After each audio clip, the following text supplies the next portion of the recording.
À tous, je vous propose de commencer l'atelier parce que j'ai pas l'impression qu'il y ait d'autres personnes qui vont arriver.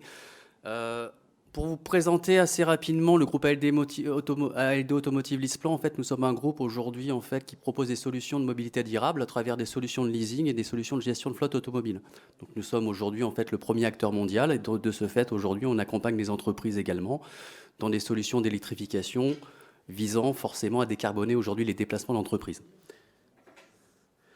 Donc pourquoi aujourd'hui il est nécessaire d'évoluer sur une mobilité plus durable? Je pense qu'aujourd'hui forcément il y a des contextes aujourd'hui qui sont un peu plus globaux, qui concernent le réchauffement climatique. On s'est rendu compte qu'en tout cas les déplacements professionnels d'entreprise représentent un certain nombre aujourd'hui d'émissions de CO2, 30% aujourd'hui dû au déplacement et la part individuelle est notée à 15%. Donc en fait les déplacements d'entreprise contribuent aujourd'hui à améliorer en fait ces déplacements-là à travers une décarbonation. Et d'autre côté, comme vous le savez, il y a beaucoup de débats sur aujourd'hui, en tout cas, les énergies fossiles, notamment les véhicules diesel, les véhicules essence, par rapport à d'autres gaz aujourd'hui nocifs qui ont été prouvés, provoquent aussi indirectement et directement aux alentours de 50 000 décès par an. Donc pour cela, forcément, il y a aujourd'hui des éléments réglementaires qui nous permettent aujourd'hui de répondre et de discuter avec les entreprises sur des réglementations. La première réglementation, c'est qu'une entreprise doit diagnostiquer sa mobilité d'entreprise, donc pas essentiellement à travers des véhicules, mais à travers aussi la mobilité de ses employés, comment les employés viennent. On a eu une certaine disruption qui s'est opérée pendant les périodes du Covid, notamment avec l'installation du télétravail, qui est une solution aussi existante pour aller décarboner les déplacements d'entreprise. Et en fin de compte, tout ça nous amène à faire de la concertation également auprès des CSE parce que l'employeur doit, au bout d'un certain seuil, commencer à travailler sur les solutions de mobilité durable. Enfin, comme vous le savez, il y a aujourd'hui une régulation qui est très très importante. C'est une loi qui a été votée en 2019, c'est la loi d'orientation des mobilités, qui va aujourd'hui essayer de cadencer une certaine évolution des entreprises sur la décarbonation. Alors ça se fait plutôt aujourd'hui sur les grandes entreprises, mais les entreprises ont des quotas qui leur permettent au fur et à mesure en fait, d'intégrer des véhicules électriques dans leur flotte et ils doivent reporter ces quotas. Donc forcément, ça va apporter aujourd'hui des politiques très volontaristes auprès de certaines entreprises, des politiques un peu plus conservatrices sur d'autres par rapport à l'usage. Mais en fin de compte, ça permet effectivement de donner un rythme. Et ce rythme aujourd'hui doit arriver aussi à un objectif qui est assez commun, qui est la décarbonation aujourd'hui des ventes des véhicules. Le fait qu'en 2035, la zone Europe a décidé d'arrêter de produire, en tout cas, ou de vendre sur des véhicules thermiques. Donc tout cela, en fait, est complètement cadencé. Et on avait aussi des éléments sur les zones à faible émission, sur lequel il y a eu un petit volte-face sur le mois de juin, qui justement amène à prendre conscience aussi de ces déplacements d'entreprise et aussi particuliers dans les centres-villes pour désengorger aujourd'hui de toute façon la circulation et pour pouvoir en fait baisser les taux d'émission. Donc la ZFE aujourd'hui effectivement est en train d'être revue par le gouvernement, mais c'est-à-dire que finalement il faut conserver que au fur et à mesure qu'on pourrait circuler avec des véhicules décarbonés en ville, au mieux ce sera. Donc aujourd'hui, il ne reste que 5 aujourd'hui ZFE qui sont présentes et on espère qu'un nouveau calendrier va être voté. Et en fin de compte, ce qu'il faut savoir, c'est que l'entreprise, à travers ses déplacements, à travers aussi sa production, à travers finalement ses interactions avec ses fournisseurs, doit travailler ardument sur des bilans carbone pour montrer les efforts de décarbonation, montrer également comment cela peut se répliquer en fait dans les politiques, soit RSE ou ESG. Et finalement, c'est aussi quelque chose d'assez commun sur l'Europe parce qu'il y a aussi des directives qui sont en train d'être obligatoires pour pouvoir aujourd'hui considérer que un ratio environnemental doit peser aussi fort qu'un ratio financier auprès des grandes entreprises. Donc pour ce faire, forcément aujourd'hui, on se rend compte que l'électrification est en route dans l'entreprise auprès des particuliers. Ça constitue un quart des immatriculations en France entre les véhicules électriques et les véhicules hybrides rechargeables. Et cette donnée, elle commence aussi à se développer énormément dans l'entreprise parce que finalement, la régulation étant, les politiques aujourd'hui environnementales étant quand même assez établies sur beaucoup d'entreprises, forcément on se rend compte que ça reste un véhicule 4 roues sur lequel on doit essayer en fait d'en contourner un petit peu aujourd'hui les nouveaux usages. Et en fin de compte, on a beaucoup d'entreprises qui sont en marche. Alors on peut se targuer aujourd'hui d'avoir en Europe, en tout cas, le plus grand parc électrifié d'une entreprise, c'est la Poste. La Poste est électrifiée déjà depuis 10 ans. Et puis, c'est vrai que finalement, ça a donné des effets de noblesse à différentes entreprises. Et aujourd'hui, dans le cadre de l'entreprise, on a toujours effectivement ces 20 ou 25% d'immatriculation faible, avec des proportions qui peuvent être un peu nuancées entre le particulier. Le particulier va plus aujourd'hui connaître son usage et aller plus facilement sur un véhicule électrique, pur électrique. Et puis, forcément, l'entreprise se cherche un petit peu quelquefois entre des véhicules électriques, des véhicules hybrides rechargeables, parce que quelquefois, la difficulté de passer le pas fait que le moteur thermique électrifié est encore une solution. On est dans un écosystème qui est de plus en plus dynamique. Alors, si vous regardez les réseaux sociaux, je pense que le charging gate n'a pas eu lieu, en tout cas pendant l'été. Tout le monde a pu se charger. Et on a quand même un réseau qui est aujourd'hui très, très développé sur la recharge publique. On a passé les 100 000 bornes, ce qui permet véritablement aujourd'hui de circuler avec un véhicule électrique en France, de pouvoir charger avec différentes aujourd'hui puissances de charge, soit des puissances faibles, soit des puissances très très fortes aujourd'hui sur les dispositifs de recharge rapide. Et finalement, tout ça mène aujourd'hui à enlever des contraintes d'usage, des questionnements dans l'entreprise. Et finalement, tous ces pilotes qui sont mis auprès de nos clients permettent aujourd'hui aussi de sécuriser les utilisateurs. On est vraiment dans une structure où quelquefois un utilisateur éligible à un véhicule d'entreprise va avoir une certaine réticence parce qu'il ne connaît pas la technologie, parce qu'il va peut-être s'arrêter sur 5% de son usage qui pourrait considérer aujourd'hui un blocage pour lui. Mais en fin de compte, notre métier, c'est aussi d'y apporter beaucoup de pédagogie, beaucoup de retours d'expérience, et en fin de compte, on arrive quand même aujourd'hui à persuader beaucoup d'entreprises. Pour redonner quelques chiffres sur des chiffres aujourd'hui du groupe, on opère sur 3 300 000 véhicules dans le monde. On a 380 000 véhicules qui sont déjà électrifiés. Donc ça montre qu'il y a vraiment une dynamique. Et ce qu'il faut comprendre aujourd'hui, c'est que dans notre métier est aussi de produire en fait des véhicules d'occasion qui vont arriver sur le marché beaucoup plus rapidement que les véhicules particuliers. Et ces véhicules vont pouvoir aussi, à partir de 3-4 ans, être remis sur le marché de l'occasion et pouvoir être accédés aussi par des particuliers qui pourront eux-mêmes également utiliser des véhicules électriques. En fin de compte, on a quand même des autonomies aujourd'hui de véhicules qui sont très confortables. On n'est plus sur la Renault Zoé d'origine qui faisait 100 ou 150 km. On peut véritablement parcourir en ville entre 400 à 500 km, sur autoroute à 300 km. Et les avitaillements d'électricité sont beaucoup plus simples. Et en fin de compte, on a une particularité aussi d'usage, c'est que finalement, on peut aujourd'hui aussi accompagner nos clients à réfléchir à des solutions de recharge à domicile qui permettent justement finalement de profiter de la nuit pour recharger un véhicule et avoir de l'électricité le matin pour pouvoir en fait circuler. Donc il y a quelque chose qui est très très important dans le monde de l'entreprise, c'est que finalement, au premier abord, lorsqu'on regarde le prix d'une voiture électrique, on se rend compte que le prix est un petit peu plus cher. Et c'est une constatation aujourd'hui évidente. On pourrait considérer que le véhicule électrique sont quelquefois destinés aujourd'hui à des populations de particuliers qui ont les moyens. Et en fin de compte, dans l'entreprise, c'est un petit peu différent, c'est-à-dire que le véhicule entreprise est souvent alourdi d'un certain nombre de taxes, des taxes à l'usage, aujourd'hui des taxes qui sont sur les prix d'acquisition. Et on a aujourd'hui une politique en fait d'incentive fiscal en France qui est exceptionnelle parce qu'elle vous permet aujourd'hui de défiscaliser l'usage de ces véhicules d'entreprise, d'avoir finalement des coûts d'usage, c'est-à-dire le coût d'électricité qui est relativement faible. On est sur des rapports de 1/4 par rapport au coût du carburant. Et en fin de compte, aujourd'hui, on a différentes aussi abattements sur les charges patronales qui permet aussi aux entreprises de pouvoir basculer ces véhicules auprès de particuliers sans pour autant être assaillis de charges patronales, que ce soit du côté de l'employeur, mais aussi au bénéfice de l'employé. Donc vous voyez un peu, finalement, on commence à être sur un amortissement, c'est-à-dire une dépréciation d'un véhicule qui est un petit peu supérieur au monde du véhicule thermique, dû au prix d'acquisition. On repart ensuite finalement sur des coûts d'électricité qui sont beaucoup moindres.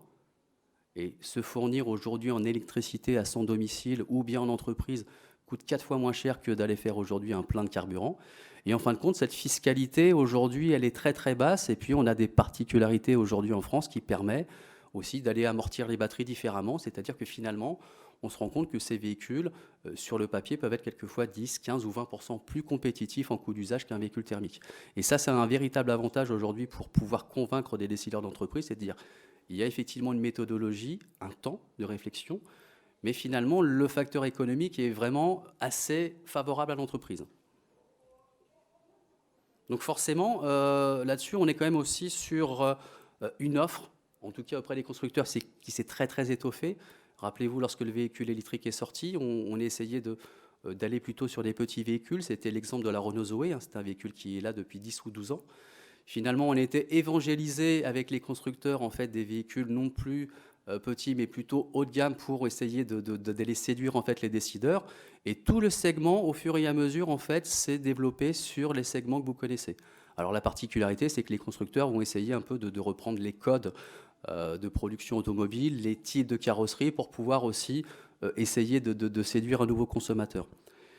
Et puis, comme vous le savez, aujourd'hui, sur le monde du véhicule, il y a aussi beaucoup de véhicules utilitaires. Et on a beaucoup d'offres qui sont en train de aujourd'hui se développer sur tous les segments. Et ça permet justement de répondre à des particularités.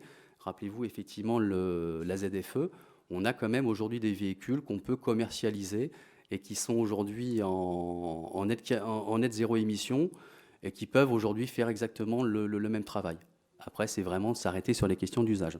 Donc, pour cela, forcément, il faut accompagner les clients parce que ce n'est pas forcément assez commun de vouloir s'électrifier. On ne le fait pas du jour au lendemain. Il faut véritablement aujourd'hui essayer de ne pas appuyer sur essentiellement la contrainte du passage d'une flotte à l'électrification, mais essayer de se projeter tout de suite en fait, sur des leviers de performance que ça peut apporter. Tout cela va nécessiter dans l'entreprise une conduite de changement qui ressemble tout simplement finalement à une gestion de projet sur lequel on doit aussi aligner les parties prenantes. Alors forcément, ce n'est plus aujourd'hui l'affaire de la personne qui gérait en fait une flotte automobile, c'est aussi en fait l'affaire de la direction des ressources humaines, des directions des facility management et plus largement finalement des décideurs d'entreprise qui vont pouvoir en fait donner finalement un calendrier pour pouvoir électrifier ces véhicules.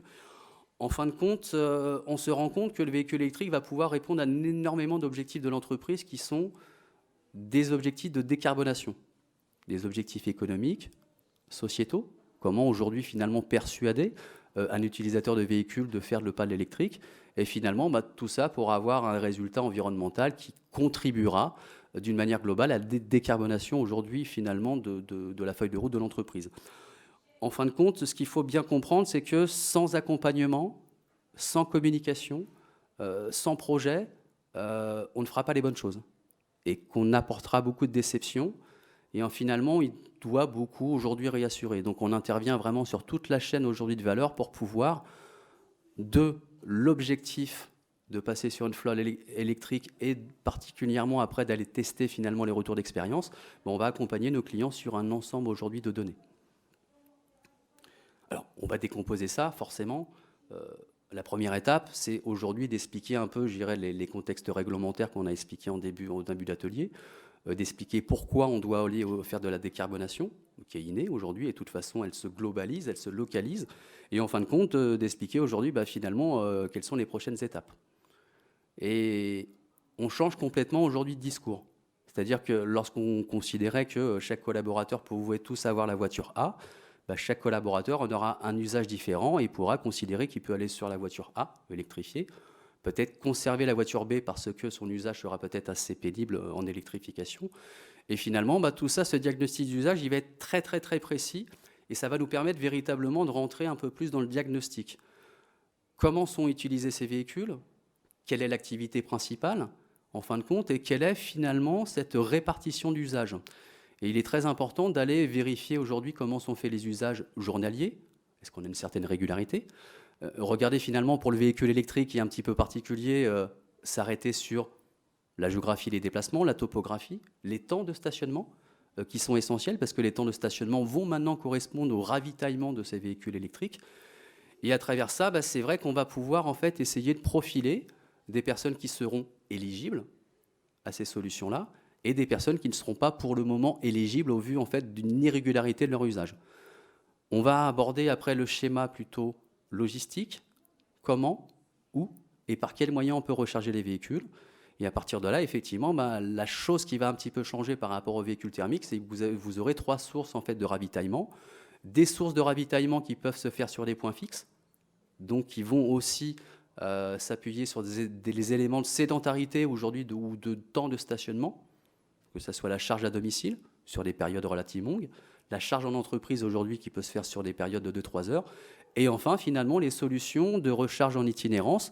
Et vous voyez finalement sur les réseaux autoroutiers ou même dans les villes, des réseaux aujourd'hui apparaître toutes les semaines parce qu'on a un véritable besoin aussi de charger ces véhicules dans la rue pour des personnes qui n'auront pas d'autres éléments de logistique. À partir de là, on va essayer effectivement de rassurer aussi nos clients. C'est un peu à effet sur le schéma qu'on a présenté, sur les modèles économiques à mettre en place, qui vont correspondre à des business models et qui vont pouvoir effectivement apporter des éléments un peu plus probants de dire on va sur l'électrique avec un coût d'investissement, mais avec un retour sur investissement qui va être très très rapide.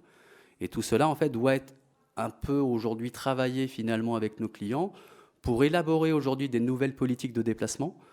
Généralement, quand vous mettez à disposition des véhicules, vous avez des règles, vous avez effectivement des fonctionnements. Bon, on doit reproduire aujourd'hui ces règles et des fonctionnements sur le véhicule électrique avec ses particularités d'usage. C'est-à-dire que forcément, aujourd'hui, on va se ravitailler un petit peu différemment. On va quelquefois peut-être proposer aussi des solutions de recharge et on va pouvoir aussi essayer de suivre, en fin de compte, aussi de la vie de nos salariés. Il faut savoir qu'un salarié dans une entreprise, il va bouger, il va peut-être quitter l'entreprise, il va peut-être déménager, et on se doit en fait de travailler sur la flexibilité pour répondre à tous ces événements en fait de ressources humaines. C'est pour cela que nos interlocuteurs d'entreprise ne sont plus qu'aujourd'hui les gestionnaires de parc ou les facility managers, mais la dimension ressources humaines a une dimension exceptionnelle, parce qu'on doit aussi se prémunir du potentiel refiscalisation aujourd'hui de l'électricité prise à domicile, de l'investissement d'une borne de recharge à domicile et de savoir en fait quel serait l'impact autant pour l'employé que pour l'employeur. Et vient en fait le temps de l'implémentation. L'implémentation, c'est véritablement, on commence aujourd'hui à livrer les véhicules, on commence effectivement à essayer d'expliquer l'écosystème. Et notre métier, c'est de recourir aujourd'hui toujours à des retours d'expérience des utilisateurs, parce que vu qu'on est en gestion de projet, on se doit se rassurer aujourd'hui que les choses se sont bien passées, que les phases tests se sont bien passées, et qu'on peut réitérer finalement sur des renouvellements futurs, tout en augmentant la proportionnalité de véhicules électrifiés en entreprise. Ce qu'il faut savoir, c'est que les plus grandes entreprises, à travers la loi LOM, doivent, à l'horizon 2030, commander 70% de véhicules électrifiés. C'est déjà le cas pour certaines entreprises publiques, ça l'est un peu moins pour les entreprises privées. Aujourd'hui, elles sont obligées à 10% de leur renouvellement, à partir de 2024 à 20%, ce qui les pousse véritablement à un exercice de réflexion et de diagnostic d'usage en disant est-ce que ces véhicules pourraient être électrifiés ou pas. Dans la mesure du possible, la plupart du temps, effectivement, on se rend compte que il y a des véhicules d'entreprise qui ne parcourent que 100 km par jour, et c'est totalement faisable aujourd'hui avec un véhicule électrifié. Alors forcément, aujourd'hui, en tant que fournisseur de mobilité durable, à travers les flottes d'entreprises, on accompagne aujourd'hui, en tout cas, nos clients sur les solutions techniques, ces 3 solutions en fait, d'avitaillement d'électricité, que ce soit aujourd'hui des solutions d'itinérance. Donc vous avez des multiples cartes aujourd'hui, ce qu'on appelle des cartes interopérables, qui vous permet aujourd'hui de pouvoir aller prendre de l'électricité sur plusieurs enseignes, avec des systèmes de facturation, avec des systèmes de reconnaissance. Vous avez des systèmes aujourd'hui, on va vous accompagner sur la charge en entreprise.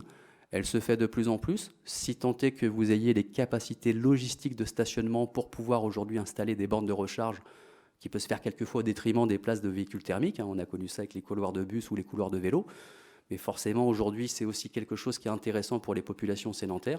Et enfin, c'est vrai qu'on travaille très, très ardument sur les solutions de recharge à domicile, que ce soit sur du domicile individuel, du domicile collectif, pour pouvoir aussi avoir cette approche auprès aujourd'hui de nos clients, une approche équitable. Le seul dénominateur fait que si vous n'avez pas de place de parking privé dans votre logement, vous risquez effectivement d'aller plutôt charger en entreprise ou bien en itinérance. Mais effectivement, on essaie de développer au fur et à mesure ces solutions-là pour qu'on puisse en tout cas proposer des schémas de recharge à moindre coût. Alors forcément, il y a des schémas où quelquefois il y a un peu d'anxiété. Quand on prend une voiture électrique, on a beaucoup de questionnements en disant qu'est-ce que je vais faire finalement pendant les vacances, pendant les week-ends. Donc il y a des solutions finalement de proposer aussi des solutions qu'on appelle idle switch, qui est de proposer un véhicule thermique portant un certain temps dans l'année pour pouvoir effectivement retirer l'anxiété d'usage et pour pouvoir proposer un véhicule sur lequel on n'aura pas des contraintes de recharge sur les périodes de vacances. On va aujourd'hui essayer de maximiser le RE d'un véhicule électrique en proposant des solutions autopartagées qui trouvent toutes ces lettres de noblesse. Un véhicule qui est aujourd'hui électrique est déjà sur un moindre coût, et s'il est partagé aujourd'hui, finalement, c'est très très gagnant pour l'entreprise. Et en fin de compte, on s'est rendu compte qu'à travers aussi notre expérience, on a beaucoup d'entreprises qui nous demandent quelquefois de dire j'ai pas forcément besoin de rouler avec une Tesla, une grosse Mercedes électrique. Je suis d'accord pour prendre un véhicule qui serait un peu plus bas en finition, un peu plus bas en prix. Et on peut apporter des solutions supplétives qui nous permettent aussi de proposer des mobilités qui sont plus douces, telles que le vélo. Et finalement, on essaie de faire un combo aujourd'hui, de proposer des véhicules électriques avec aujourd'hui des véhicules, des vélos électriques. Bon, la plupart du temps, on peut aussi les mettre dans le coffre si c'est des vélos pliants. Tout ça, finalement, fait que ce qu'il faut bien comprendre, c'est que l'électrification des flottes nous permet en fait d'aborder d'une manière générale en fait les problématiques de mobilité d'entreprise. Elles sont assez communes, elles sont assez complètes et finalement, lorsqu'on commence à travailler ces solutions-là, en effet, par rapport au bilan carbone, c'est vrai qu'on va aller diagnostiquer aussi la mobilité de certains employés qui ne sont pas, eux, éligibles à un véhicule d'entreprise, mais sur lequel on doit se soucier, de par aujourd'hui les émissions de carbone qu'ils font, et de par aujourd'hui les potentialités aujourd'hui de décarbonation, de travailler sur d'autres solutions. Le véhicule d'entreprise n'est plus non plus forcément plébiscité chez certains clients, et d'autres clients essaient aujourd'hui de travailler sur d'autres packages. Donc c'est les solutions qu'on propose également avec le groupe ALD Automotive LeasePlan, c'est de proposer des solutions aujourd'hui multimodales, qui vont apporter un peu plus aujourd'hui de déplacements doux, qui vont apporter également des déplacements collectifs, tout ça dans une approche en fait d'universalité aujourd'hui finalement de paiement. Et c'est ce qui est vraiment recherché pour beaucoup d'entreprises, notamment des entreprises anglo-saxonnes, c'est de dire finalement, je n'ai pas besoin d'avoir un véhicule énorme, qui coûte cher, qui peut quelquefois encore polluer pour les véhicules thermiques, et je serais plutôt attiré par rapport à ma conscience aujourd'hui personnelle de gérer moi-même ma mobilité, comme je l'entends, avec aujourd'hui des solutions qui sont beaucoup plus décarbonées. Pour ce faire, ce débat, effectivement, il s'ouvre dans les entreprises, et ça sera aussi l'occasion, si vous avez la possibilité de passer sur notre stand, on est sur l'emplacement 50, de discuter de solutions alternatives, qui sont des solutions de mobilité pour les déplacements d'entreprise, mais qui ne sont pas forcément basées autour du véhicule. Merci beaucoup pour votre écoute. Donc, si vous pouvez passer une session de questions-réponses, si vous le souhaitez, ou bien continuer directement l'échange sur le stand ALD LeasePlan. Oui. Concernant l'installation de bornes de recharge directement chez le collaborateur, Oui. ça se passe comment on paye? C'est-à-dire que, même en compta, c'est-à-dire que l'investissement rentre dans l'actif de la boîte, mais est-ce que derrière, on doit facturer ça comme si c'était un avantage en nature? Comment ça fonctionne? Est-ce qu'il y a une loi qui encadre ça? Alors, il y a plusieurs solutions pour prendre en charge vraiment la borne de recharge à domicile. En fait, c'est déjà la première question à se poser, c'est est-ce que je veux, moi en tant qu'employeur, être propriétaire aujourd'hui de cette borne-là? Donc effectivement, il y a des solutions. Donc il y a des solutions aujourd'hui pour installer des bornes, en fait, ce qu'on appelle en CAPEX, en acquisition.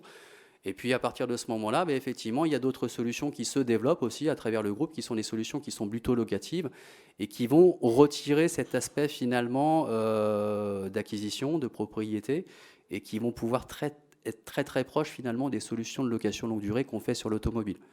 On vous loue une borne avec du service, avec effectivement des services connectés et avec des systèmes de remboursement. Ce qui se passe aujourd'hui, c'est que pendant un certain temps, au regard aujourd'hui de l'URSSAF, une borne de recharge qui était installée au domicile d'un collaborateur n'était pas considérée comme un avantage en nature. Des choses qui ont un petit peu évolué ces derniers temps, donc avec une petite particularité, c'est qu'on va considérer aujourd'hui les solutions CAPEX et OPEX d'une façon assez différente. Le juge des paix étant aujourd'hui de répondre aujourd'hui à cet événement RH, c'est-à-dire comment je fais si le collaborateur veut déménager ou quitte l'entreprise, et est-ce que je peux aller démonter la borne. Donc ce que nous demande l'URSSAF aujourd'hui, c'est déjà de bien mettre en exergue les solutions d'achat ou les solutions locatives, et effectivement d'avoir cette possibilité à un moment donné d'aller démonter la borne. Donc il y a encore une distorsion entre les deux, et cette distorsion a été remontée auprès de l'URSSAF pour essayer d'avoir la règle des deux. La plupart du temps, c'est la moitié de l'investissement qui est en fait requalifié en avantage en nature, que ce soit sur les solutions CAPEX ou des solutions OPEX. Est-ce que j'ai répondu à votre question? Oui. Oui.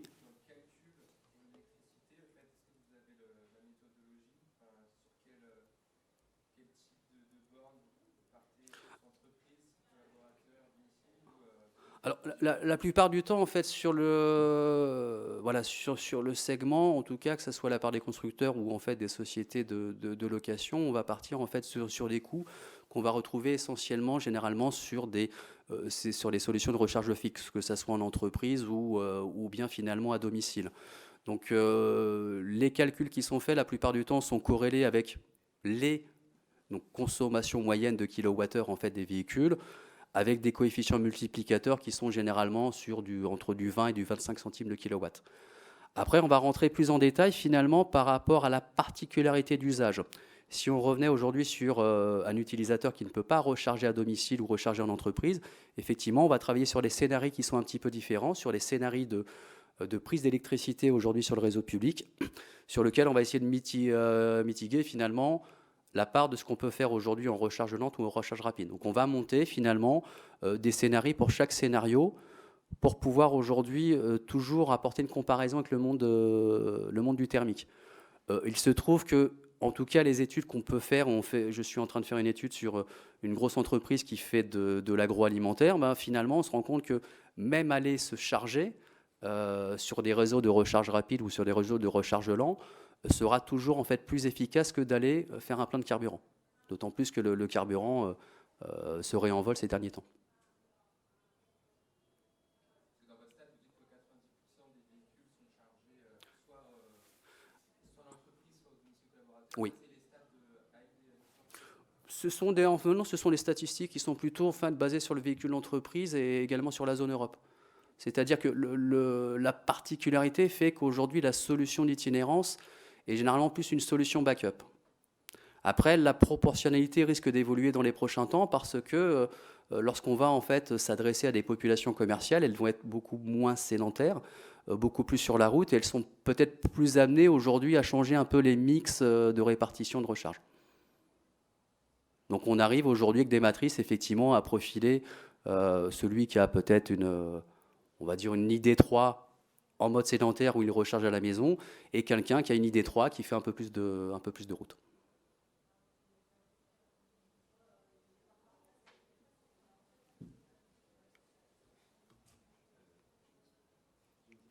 Bien sûr, je vous écoute.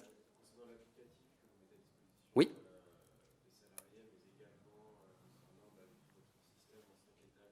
Oui, oui.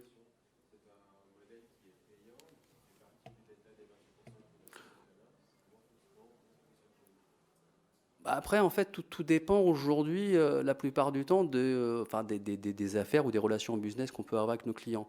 Et ce qu'il faut savoir, c'est que la plupart du temps, c'est un accompagnement qu'on propose en fait dans le cadre des relations commerciales qu'on a avec nos clients, mais qui va nécessiter un alignement parfait entre le client, le prestataire, et finalement une implication assez énorme finalement du client. Ce qu'on s'est rendu compte, c'est que finalement, c'était relativement facile de vous conseiller la plupart du temps pour aller chercher les meilleurs véhicules du moment, les véhicules thermiques, et que effectivement, quand on parle de véhicules électriques, il y a d'autres questions qui vont se poser.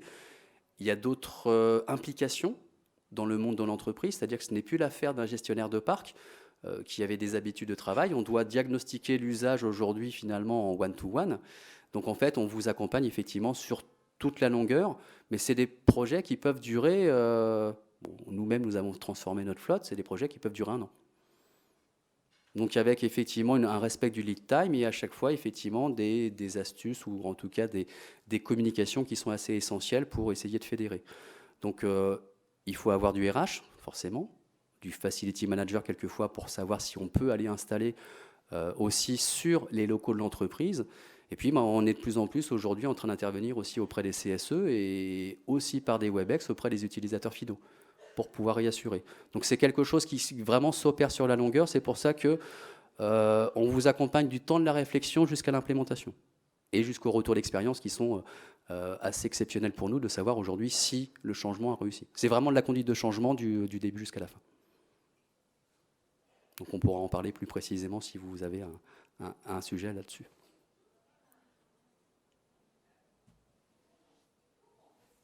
Est-ce que vous avez d'autres questions ?